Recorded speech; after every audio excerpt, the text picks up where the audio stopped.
Evgenii Dadonov is back. Is Wyatt Johnston the next Stars superstar? Can the Renaissance continue? And we'll take a look into some of the cuts that were made as the roster continues to get trimmed. That's next on Locked On Stars. Your Locked On Stars, your daily podcast on the Dallas Stars. Part of the Locked On Podcast Network. Your team every day.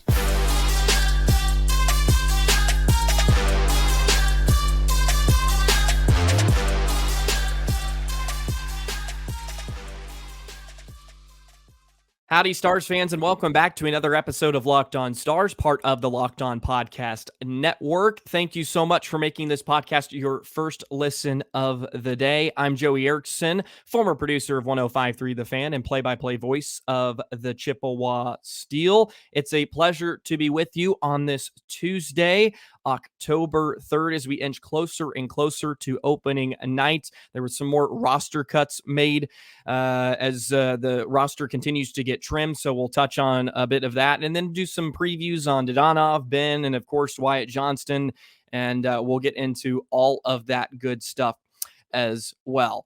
Once again, we're free and available wherever you get your podcast, so make sure you go ahead and hit subscribe, put that notification bell on. Don't ever miss an episode of Locked On Stars, your team every single day. Today's episode is brought to you by Game Time. Download the Game Time app, create an account, and use code LOCKEDONNHL for $20 off your first purchase.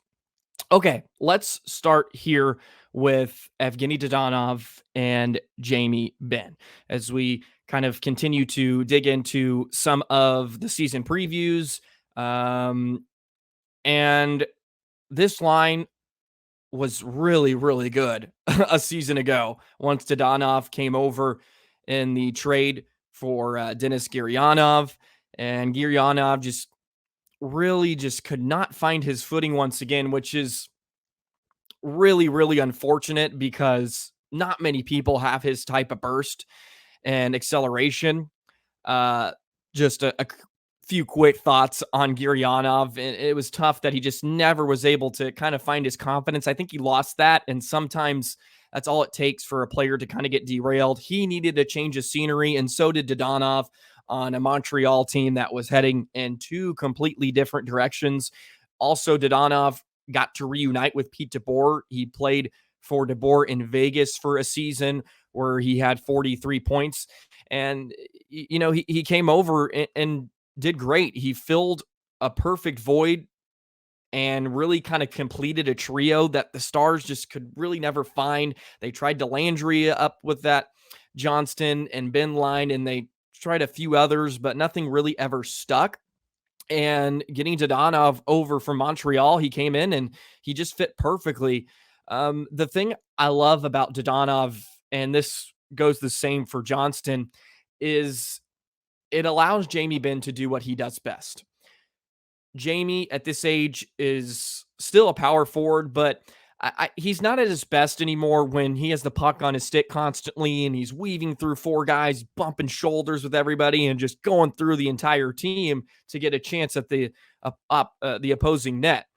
Benn now has guys around him like Dadonov that have an emphasis on controlling the puck. They're puck possession guys, and they're the ones that can do the hard work, right? Bringing the puck up the ice and making plays at the blue line. And then Jamie can get to his spot, which I think his best spot is from the top of the circles in, and he can get in front of the netminder. He can create havoc, and he's great on the forecheck, of course, and he'll hammer bodies, and he provides that intimidation factor and all that good stuff. And now you have Dadonov around him, who's just so silky, just a great playmaker, just finds the open guy. And he does so many great things. And he's very, very patient, which I think is a huge key. And he seems to thrive with Pete DeBoer as well. He finished with 33 points, and that was combined between Montreal and Dallas. But get this, he had 23 games played with Dallas after coming over from the trade. He had 15 points. So he was very, very productive. And you could see it right off the hop, right? I think he scored in his first game when he played in a Stars uniform. And you could just see that he was the missing piece with Benn and Johnston, and they ended up having an incredible run and continue to have success the rest of the way. And he's another veteran. He just gets it. He has the experience, and I know the Stars are littered with him, but he provides a nice extra piece for that line. And it looks like they're going to stay together for this upcoming season, and we'll see if anything gets shaped up. I think the fun thing about this lineup too, and if you're Pete DeBoer, you don't have to be strict with your line combinations. You can change guys. They're kind of interchangeable parts, so to speak, where you can try people with different people and see what comes out of it, right? And, you're not going to always get steady production. If one line gets keyed on, maybe you need to switch it up. And of course, injuries play a role, right? We saw Sagan have to jump up when Rope was out for a stretch and play with that top line. And Sagan really held his own. He showed that he can still play at a very, very high level. So things like that are definitely going to happen. So we'll segue now into Jamie Benn, the old captain. Now for the 10th season, which is pretty crazy to think about when he came in as a young buck. And, he's the tone setter for this team. He's obviously the leader. And I've always said this, it just feels like when he's going and he's at the top of his game, the team just follows suit.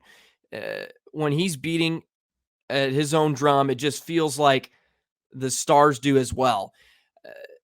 When you have those vintage type Jamie Benn games, when he comes in, just buries somebody in the end wall and then picks up the puck and then goes and scores on the other end. I mean, it's just pure dominance that Jamie Benn gives you. And man, he had a phenomenal season. It was great to see 78 points, including 33 goals.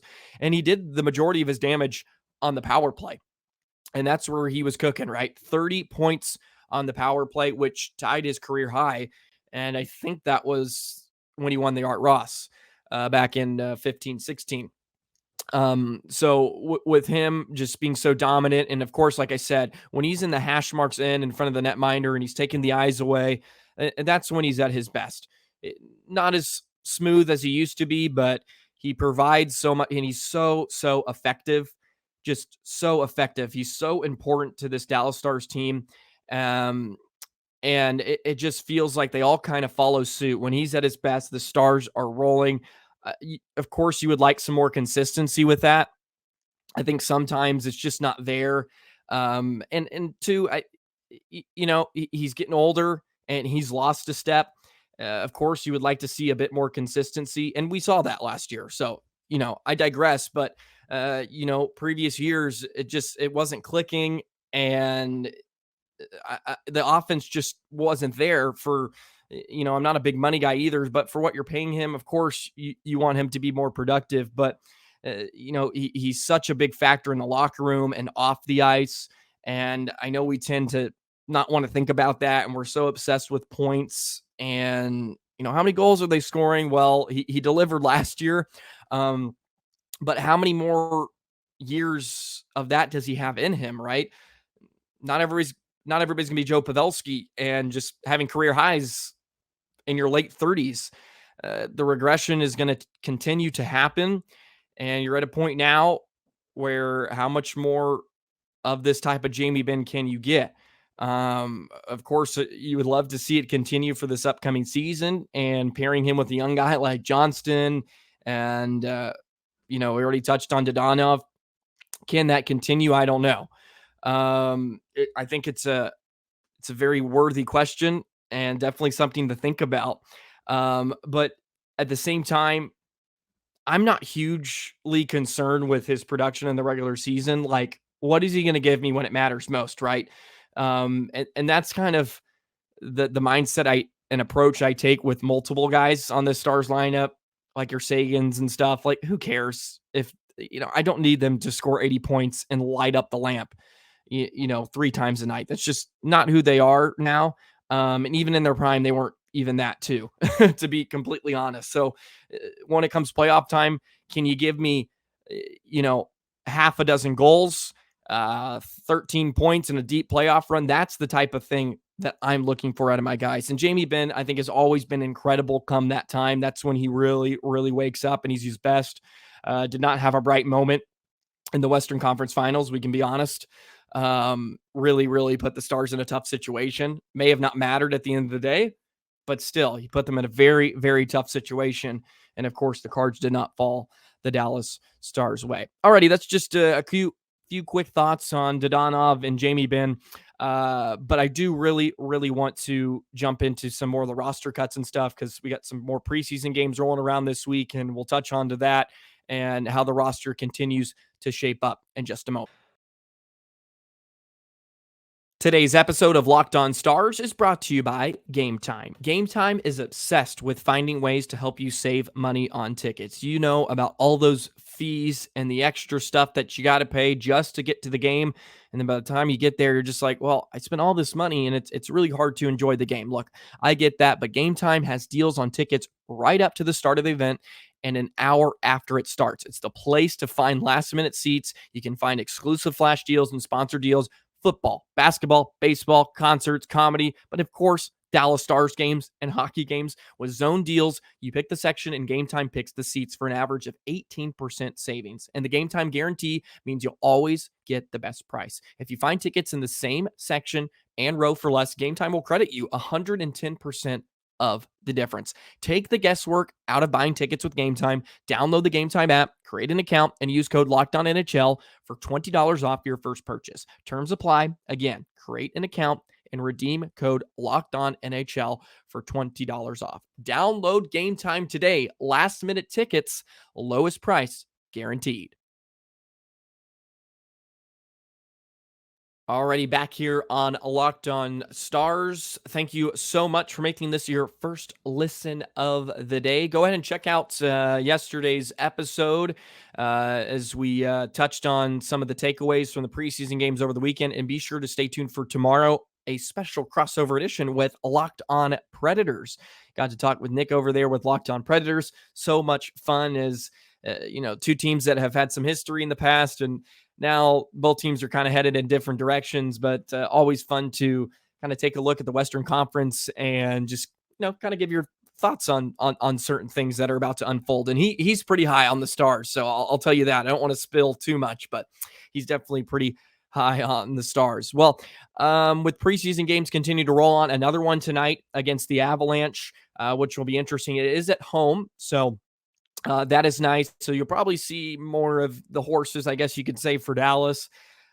Probably not going to see McKinnon, unfortunately, if you're thinking about going to the game. I don't know. I'm just speculating that you're probably not going to get the superstars coming out when McKinnon and them played just a couple of nights ago in Colorado. But I'm sure you'll get a look at more guys. Maybe Jamie Benn will play for the first time. Dadonov might be back in. Still haven't seen Ottinger. It'll be interesting to see how they play that.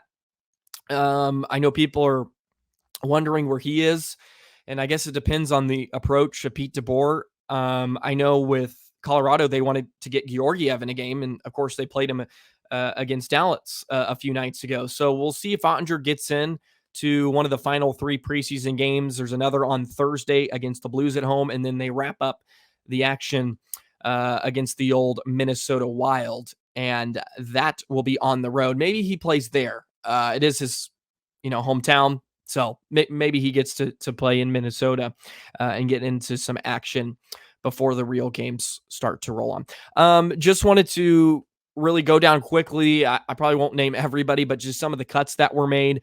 And I guess the bigger takeaway is that guys like Logan Stankoven, Maverick Bork, Liam Bichel are still around, and they're going to continue to get to play with the big boys for a bit longer. And of course, we've discussed it, yesterday too, about maybe Stankoven jumps into the lineup. I think he probably starts in the AHL with some other guys, but of course, the longer you're around and you get to be around the guys and that type of environment, it's very, very especially good. So just some guys that are getting sent to or loaned, I guess you should say, to Texas. You have Grushnikov, Christian Kyrou is another one. We saw McDonald, Murray, Reedy, Matthew Simonoff, and Antonio Stranges are some of the bigger names that are going back to the AHL. No surprise there. There was a few people released from the PTO. Gavin Bayreuther is one of the bigger names on that, who, of course, came over from Columbus, started with the Stars organization, and it was going to be hard from the jump. The Stars have a lot of depth on the back end, and he was probably going to be an odd man out. Nick Camano also got placed on waivers, and Fredrik Karlstrom, who we saw a bit last year. So those are some young guys that, had a handful of games in the NHL, but they're not going to pan out this year, so they may go somewhere else. So those are a few of the guys. Jordy Benn's still around on the PTO, and I know we kind of touch on that, and we've kind of joked about it, but I thought he played pretty well the other night. He's a big body, and he can definitely take up some space and maybe help you out in the future, depending on injuries and whatnot. And I know many people don't want to hear that, but yeah, so he's still around. So those are just some more cuts that have been made. And it looks like right now, and not to go over it again, but it seems like there's maybe a few spots open on that fourth line. The top six seems to be, I should say not the top six, but the D core seems to be pretty much handled with Suter, Miro. Then you have Hakanpää, Harley, Lindell, Lundqvist. And we'll see how that kind of works out. Hanley's probably going to be the odd man out like he was last year. And we'll go from there, because Niels looked really, really good the other day. I know it's preseason, but he does look bigger, looks more poised, just seems to be making smarter and more efficient plays with the puck. And he can also hammer it a little bit. He can fire the pill, as we saw on the game time goal against Colorado to force the game to OT. So that was really, really nice to see. And up front, it seems like the first three lines are pretty much set, right? And we've talked about it multiple times. And then on the fourth line, that's maybe where some of the questions come in. Dellandrea, Faksa, Smith, Steele. Those are the guys kind of all vying for that option, and we'll see who ends up becoming kind of the odd man out in that situation.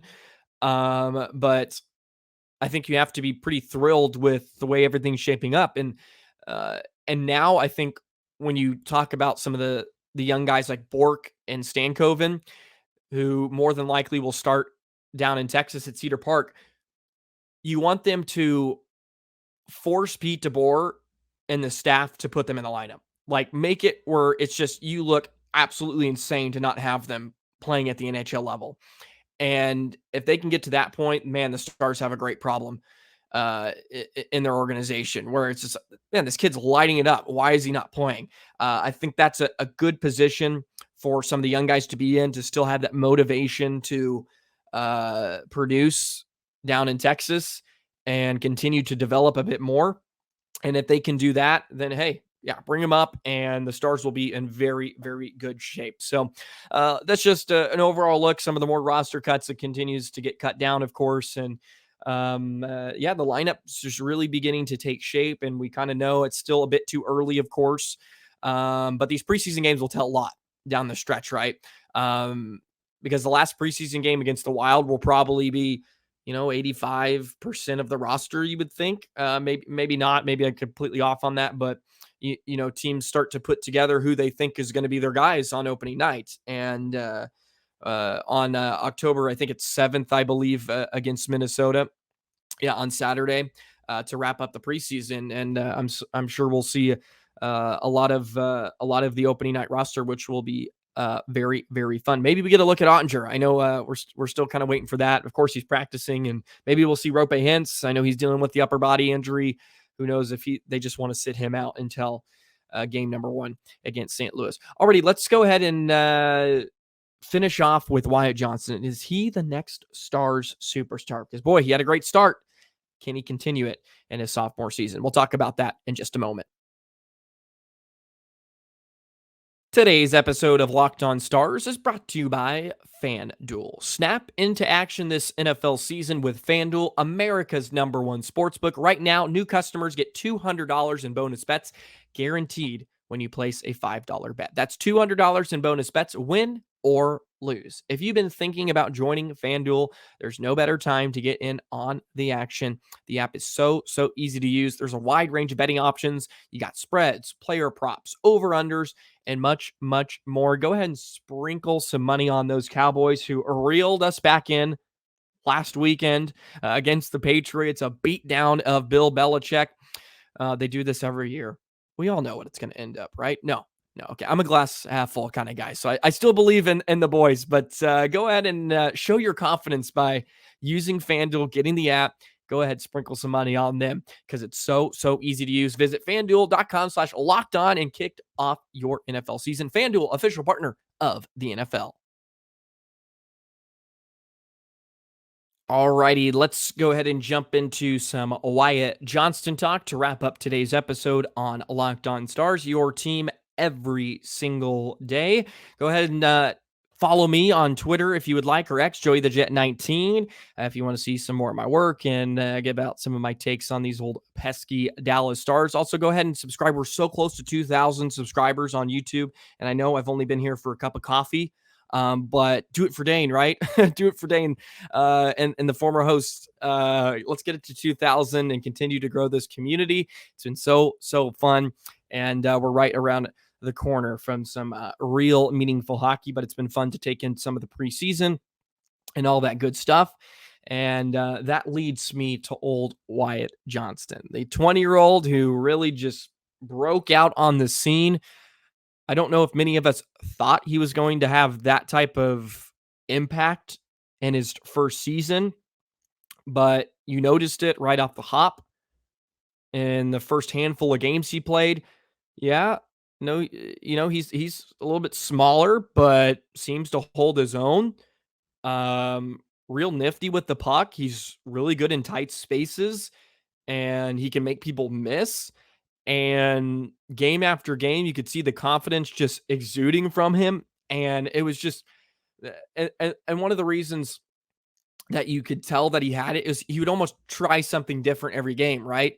Where, he was real simple at first, and then you would see him come into the zone, make that toe drag and, make a guy miss and then lay a perfect pass to Jamie Benn. And you're like, oh, where did that come from? And it just kept building, and he would try something new.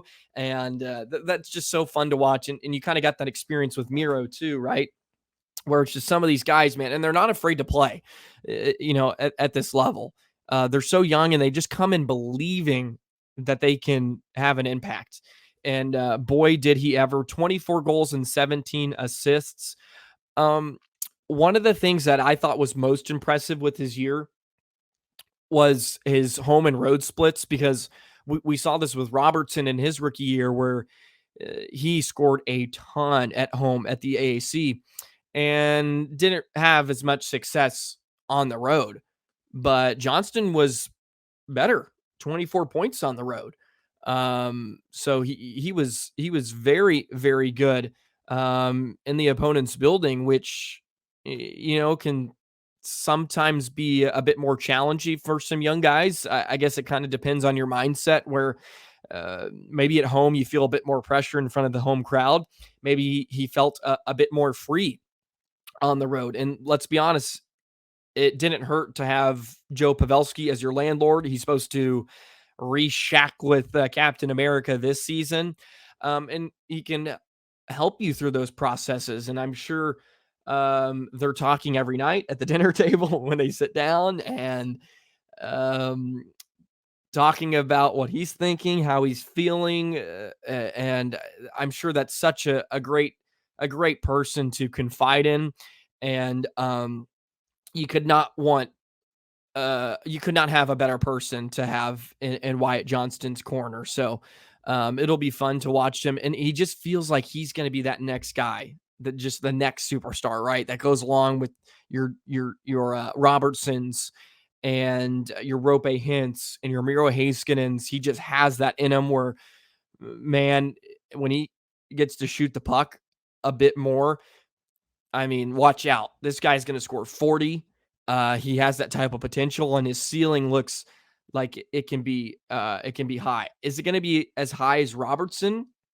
I don't know. It's still a bit early, but I would not be shocked if he can play up to that level, just from the small sample size that we saw. And this is a kid too that did not play a ton of junior hockey due to COVID and all that. So he skipped quite a few steps and didn't miss a beat. And he's going to become more and more comfortable as he gets used to this game.